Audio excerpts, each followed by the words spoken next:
I am playing around with having Fabio tied while I'm getting their food ready, which is a very anxious time for him because he wants to be fed and he's hungry. You know, he's starving actually. I mean, look at that. He's starving. I'm just playing around with it, seeing what happens. He's doing really good right now. And I might play around with having Dream and Catalina tied on different days. It's good for him to practice. All horses need to learn to stand tied and be patient. Dream is my challenge when it comes to standing tied and being patient, because she makes me really nervous because she will start to fight the rope, especially if she gets in a panic.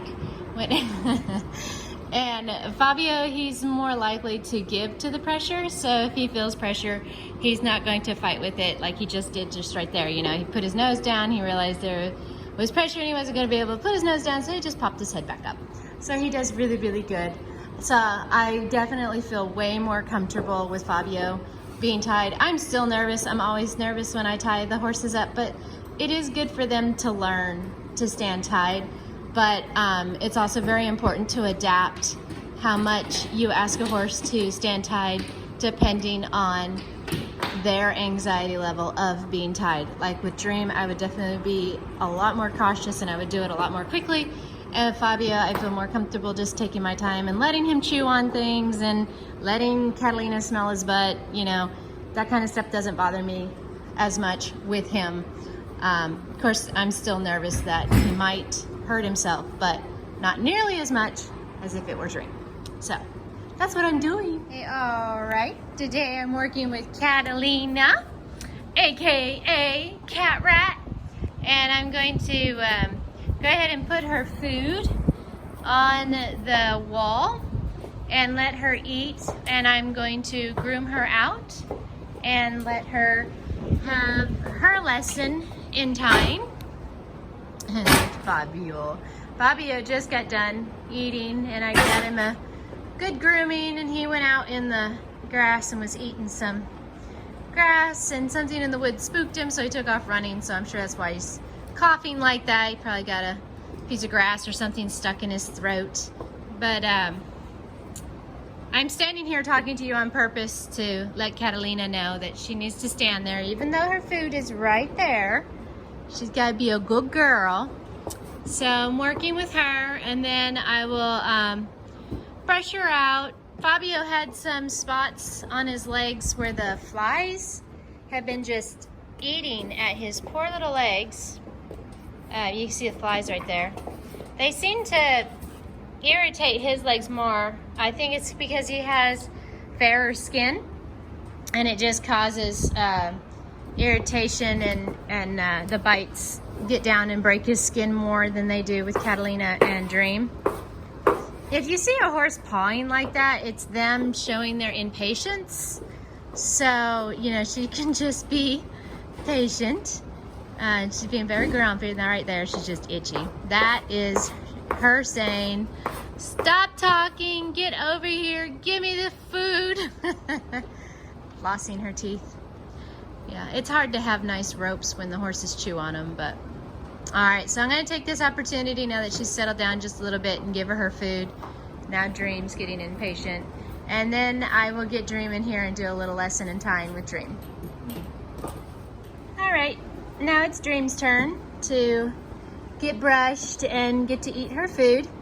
And I took the halter off of her. I've had this forever. It's a neck collar for horses.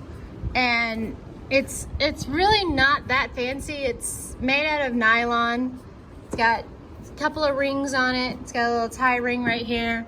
And then it just has a regular fastener buckle. And so I bought it forever ago. It wasn't that expensive. And I like to use it on Dream because it opens up her face.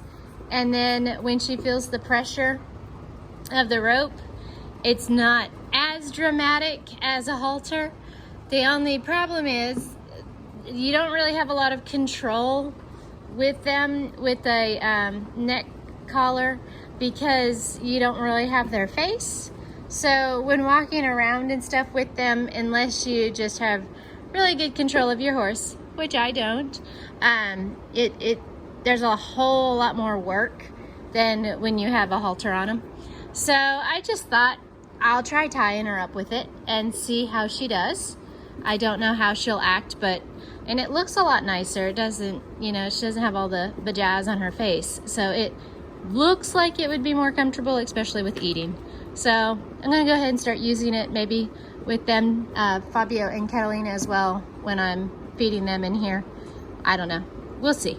But I'm gonna go grab her food, which is in here. I really like how the tack room came out, and I'm still really enjoying how it feels to have my stuff in there. So, all right, so I'm gonna do the same thing with her as I did with Catalina.